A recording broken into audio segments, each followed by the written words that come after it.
Your brain doesn't have to work very hard to do some of those things, so it lets the rest of your brain relax. Have you been crafting more, cooking, building stuff in the garage, doing artwork? I want to tell you how this is really good for your neurochemistry.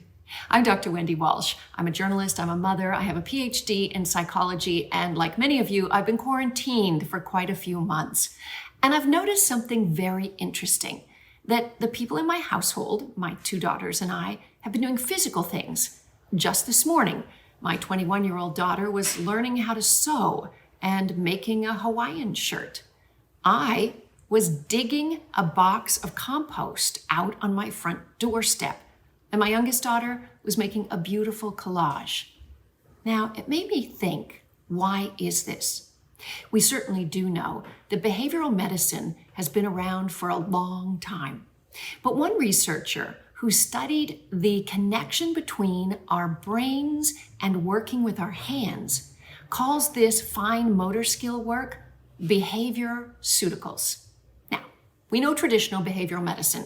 It involves physical exercise, good nutrition, healthy sleep, and digital wellness. We've heard enough about how to practice those kinds of things. But why is it that so many people are turning to working with their hands as a treatment to reduce their stress? Well, there's some science behind it.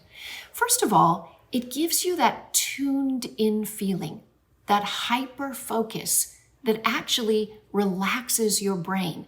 So whether you're finely chopping garlic and onions, whether you're sewing a perfect top stitch, whether you're building a birdhouse in the garage, or me turning my compost pile, your brain doesn't have to work very hard to do some of those things. So it lets the rest of your brain relax. Secondly, it gets you in touch with the physical world.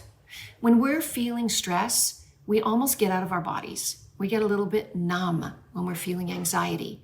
This makes us come right back and focus on the physical world, and this can help reduce feelings of stress. Also, it's natural. For hundreds of thousands of years, we evolved to be constantly using our hands to dig and plant and grow and pick and climb so that we could survive. And this survival instinct is buried deep in us.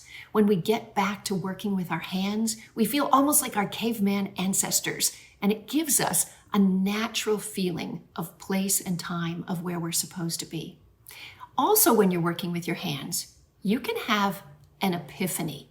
Yeah, sometimes amazing creative moments come from just being distracted, doing something kind of mindless with your hands, even if it's cleaning the kitchen counters over and over, folding laundry, sorting socks. You don't have to think much. And in the background, your brain can be doing a lot of great work of solving problems for the future. Also, when it's a repetitive movement, doing the same thing over and over again, it functions as a natural stress reducer. Whether you're doing prayer beads or rubbing worry beads together, or simply taking peas out of a pod over and over again, repetitive motions, knitting, needle pointing, can calm your neurochemistry. And finally, you get a reward. At the end of your project, you've actually get this sense of completion. You've done something wonderful for yourself. You can show your painting to people, you can show your needlepoint, your knitting, your quilting. My daughter's Hawaiian shirt is going to be really cool when it's finished. I don't know how pretty my compost pile is going to look, but I'll be excited when I transfer it into my garden. So whatever you're doing, whether it's needlepointing, knitting, sewing, scrapbooking, making collages, building something in the garage, working with metal, whatever it may be, keep doing it. It is absolutely good for your mental health, and it's really good for your neurochemistry. For Local Now, I'm Dr. Wendy Walsh. Thanks for watching. You can follow me anywhere on my social media at Dr. Wendy Walsh. See you next time.